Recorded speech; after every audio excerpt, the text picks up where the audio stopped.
Breaking news, Liz Truss is announced as the 80th Prime Minister of the United Kingdom, winning the Conservative leadership election with 57% of the votes to Sunak's 43%. We called this episode Heads or Heads. It was hotly anticipated that Truss would win the contest and become the new Prime Minister. We ask in this episode, what will change, if anything, and what can we do to challenge many of the different issues that we are facing right now? So Liz Truss was announced as the Prime Minister just a few moments ago, beating Sunak to the post.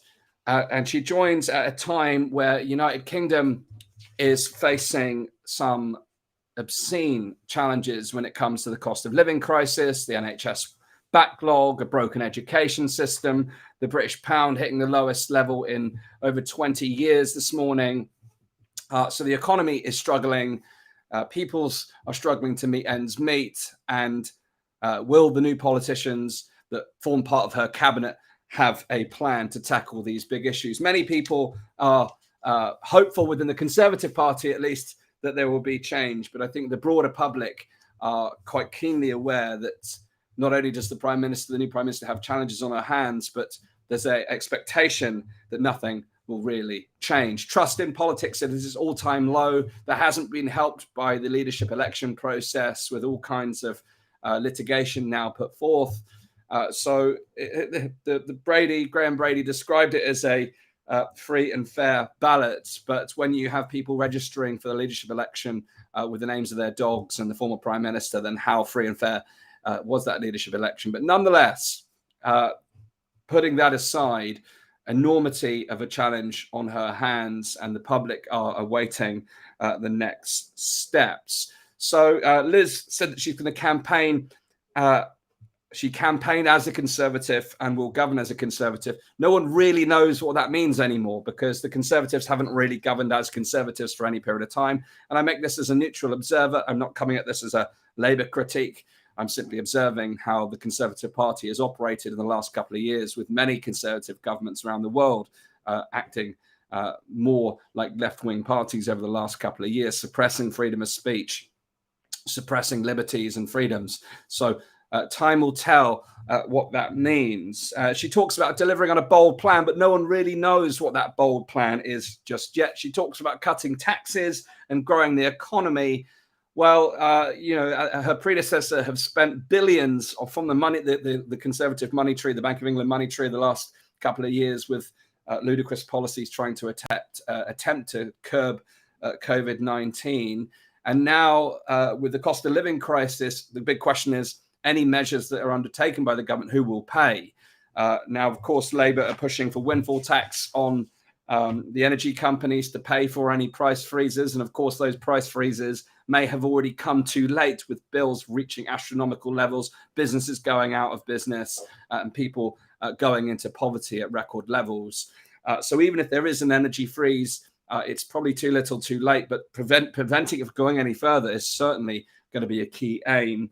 But is someone who used to work for Shell between 1996 and the year 2000 likely to be taxing the major oil and gas companies who are profiting at record levels? Time will tell. And now Nadhim Zahawi was tasked to bring people together over the past few weeks to determine a set of policy options. And again, Nadhim Zahawi, someone who has a track record of lining the pockets of the corporate partners, would raise serious eyebrows and doubts whether this current leader or the government has the interests of the people at heart, or their corporate partners. Maybe I've become too skeptical in my old age, my grand old age of 38 years old, but all evidence points to the contrary. So she talks about a big, bold vision, a big, bold plan. What is that plan? Well, I'll tell you the timeline of her reign in the next few steps in a few moments. Details of that bold plan yet to be announced: cutting taxes and growing the economy. No specifics on what that'll take. Talking about cutting corporation tax. Now, it's good for the small business, but what about the big businesses that have profited over the last 2 years and continue to profit through the crisis and conflict that we're witnessing right now? No word on how that will be proportionally allocated. Delivering on the NHS, what exactly does that mean? and delivering for our country. Again, what does that really mean? So it'll be really interesting to see what the new Prime Minister delivers. Many are already recognizing that both candidates are connected with the World Economic Forum, who have come under hot criticism over the last few years with the influence of the Great Reset over the COVID-19 chapter and into this latest phase. Many are very, very aware of the heightened corporate interests that are available during times like this, and whether the incoming politicians have any remit to push back against any of these corporate interests. It's quite clear that many of the cabinet will likely have vested interests in other corporations. And as such, we have to look at the system itself and recognize politics is broken. And for things to change, and we have to change them. Now, there are some big challenges that we're facing in the UK and beyond. Of course, we've got the ongoing foreign policy when it comes to Ukraine. We've got the cost of living crisis. We've got rising inflation. We've got the pound dropping to serious lows. We've got the NHS in crisis. We've got the education system in disarray. We've got a backlog of problems from the COVID-19 response. So the Prime Minister certainly has challenges on her hands. However, my personal view at this time is we cannot wait for anyone outside of ourselves, any politician, any government, to be trusted to drive real and lasting change. We may be pleasantly surprised, but nonetheless, I do think this is time to take matters into our own hands and start exploring solutions to these major problems on a local basis. There are already answers out there, whether it comes to energy supply, whether it comes to food security, whether it comes to healthcare. There are localized solutions to many of these problems that require funding, support, amplification, know-how, expertise. And I believe when we come together, then we can create a better solution than any of these politicians can come up with. But nonetheless, we should continue to look at different ways to continue to influence and pressure politicians. We know at this point in time that there are record lows of people who are members of political parties. There was 172,000 eligible voters for the Prime Minister election, showing just how few have actually determined the fate of the United Kingdom when it comes to electing the new Prime Minister. But across the board, we know that there are very few a very low percentage of the United Kingdom actually politically active, and that is is actually potentially our greatest weakness, is the public apathy. We can all get angry on Twitter, we can all exist in social bubbles and share our points of view, but until we actually roll up our sleeves and get politically engaged and make politics personal, then nothing really changes. You know, for me personally, I see nothing more than a disempowered state of the nation when people are too readily pointing fingers, taking the path of blame and victimhood, rather than actually stepping up and taking responsibility for the future that you want to have for your life and in your community. So my challenge to our audience here at Elevate, the Elevate Media, is for us to raise the nation and take responsibility, take the power back into our own hands to actually determine our own futures, not only individually, but societally and for the world that we live in. So we're about to embark on a major campaign in the UK. We're calling it Raise the Nation. We've got our first event tomorrow evening in Bristol, Tuesday, the 6th of September, 7 o'clock till 10 o'clock at the Square Club in Bristol. So if you're in the Bristol area, I encourage you to come and join us. You can register for the event at danastingregory.com/Bristol. That's danastingregory.com/Bristol to join our event. We're going to explore how we can take the power back into our own hands and explore how we can find localized solutions and ultimately become empowered to determine our own fate and to step away from leaving the future into other people's hands. Because as Terence McKenna once said, if you don't have a plan for your life, then someone certainly has a plan for you.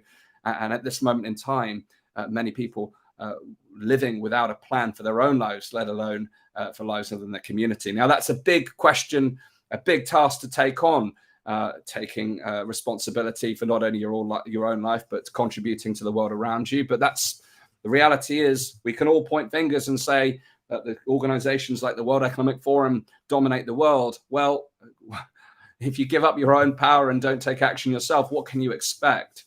You know, it's much, much easier to just sit on the sidelines, but we need active participants in change. So if you are fed up of the situation you find yourself in, if you're concerned about the cost of living, you're concerned about the future of the United Kingdom and beyond, then come and join us as part of our Raise the Nation tour, starting in Bristol this week, tomorrow in the city of Bristol. And look out for our further dates and locations where we'll be inviting you to be part of a powerful conversation about how we can take responsibility, irrespective of whether the politicians themselves succeed, the actions that we can take on a local level to actually make a difference to the quality of our own lives and our community. So watch this space. I hope to see you soon.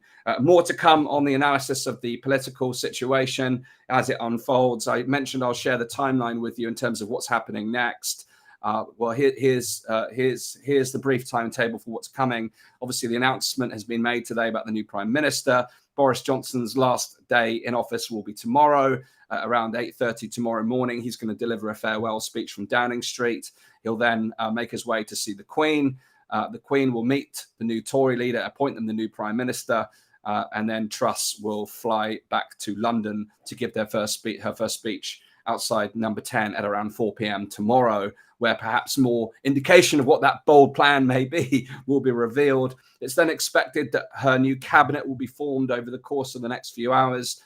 Parliament returns from its long summer recess this week. That's right, whilst people have been suffering with the bills, Parliament has been on their long summer holiday, and Truss will face her first Prime Minister questions about 24 hours later on Wednesday. So we will see how that goes. And what can we expect from Keir Starmer? Well, the usual political merry-go-round will continue, rather than parties working together to find solutions to our present problems, just poking holes and poking fun.